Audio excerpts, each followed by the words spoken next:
Welcome back everyone. So today we are going to discuss different theories related to black body and how these theories failed and how some theories succeeded in defining the black body. We are going to discuss that. So in the introduction video I told you that the first law that was given in quantum mechanics was by Max Planck, and black body was such a thing which could not be described by classical theory of physics, and that was the time when quantum mechanics was invented. So, how Rayleigh and Jeans defined black body by the classical theory of physics, we are going to see these points.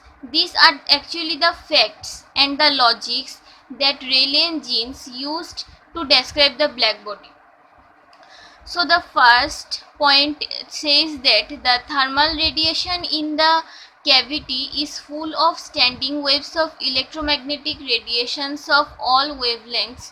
The walls of the cavity are perfectly reflecting. So, Rayleigh and Jeans considered a metallic cavity as black body and gave this logic which tells that the electromagnetic waves between the walls of cavity will be standing waves. So now, what are standing waves? In the elementary physics we have learned that progressive waves are the waves which we can see moving, but standing waves are the waves which we cannot see them moving, but yes, they are waves. Now here in this line we can see that Rayleigh and Jeans told that the walls of the cavity are perfectly reflecting. So by that they meant to say that when electromagnetic waves is passed inside the cavity, the EM waves in between the walls of cavity inside will be standing wave, and also told that the node will be on the surface of all the walls enclosing the cavity. So the main argument of this theory was that I am telling you one thing, that in elementary physics we have seen that electric field can never be parallel to metallic surfaces. That is, suppose we place a component, electric component, in front of a wall, and this can never be parallel, but it can be perpendicular. But here the argument is of this fact is that Rayleigh and Jeans is telling that electric field component can be zero. That is, basically they are telling that yes, electric fields can be parallel, but what elementary physics tells us is that electric fields can be parallel. Coming to the second fact, the number of oscillators, modes of standing waves per unit volume within the frequency nu and nu plus del nu is given by n nu d nu is equals to 8 pi nu square by c cube d nu, where c is the velocity of light in free space. So basically, let us try to describe this fact with an example. Think that you have a rope and you have applied frequency to that rope.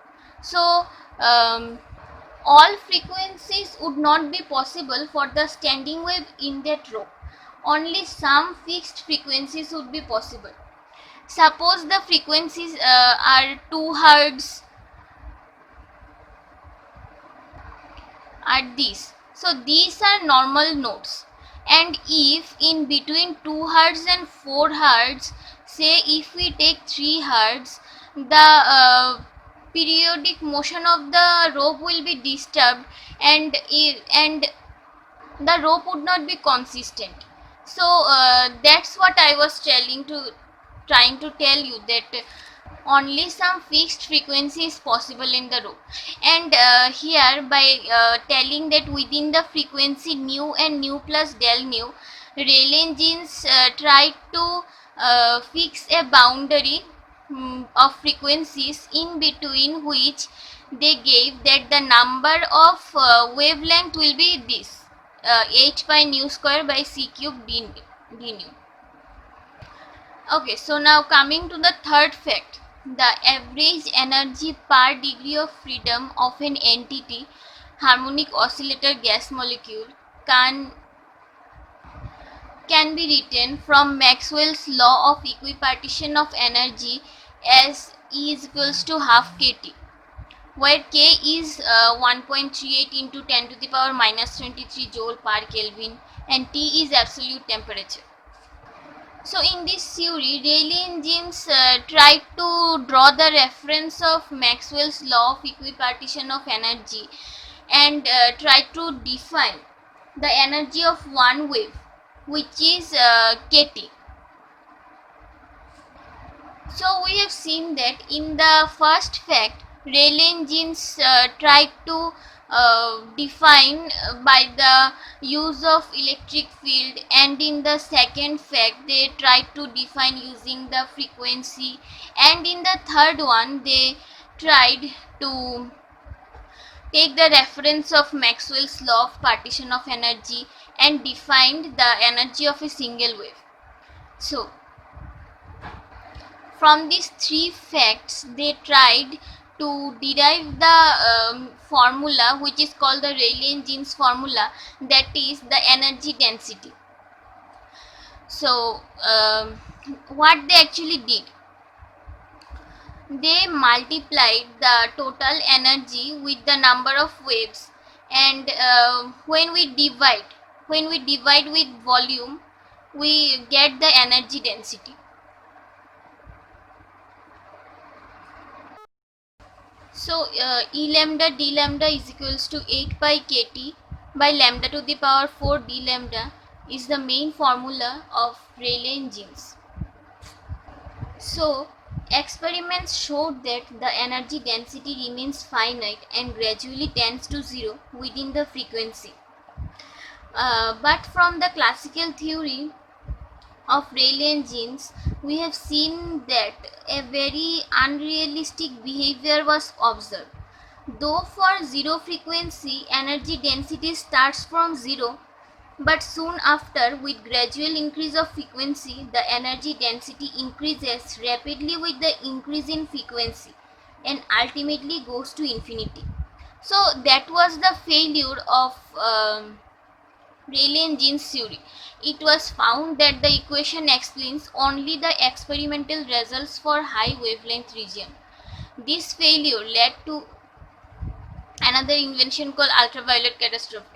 Actually, ultraviolet catastrophe is the plotted graph of Rayleigh and Jeans theory. As the Rayleigh and Jeans theory describes the higher frequency of the wavelength region, ultraviolet catastrophe describes the lower frequency of the wavelength region. So here we can see that according to Rayleigh-Jeans theory, with gradual increase in frequency, the energy density increases rapidly with large deviation from the experimental curve and ultimately goes to infinity.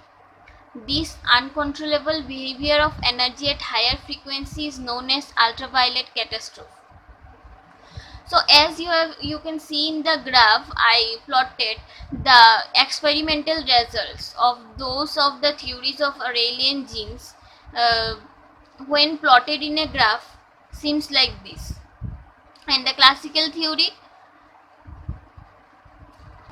and here this is the frequency which is 10 to the power 14 hertz, and here it is the energy which is 10 to the power minus 17 joule per meter cube per hertz. So yes, that was the ultraviolet catastrophe, and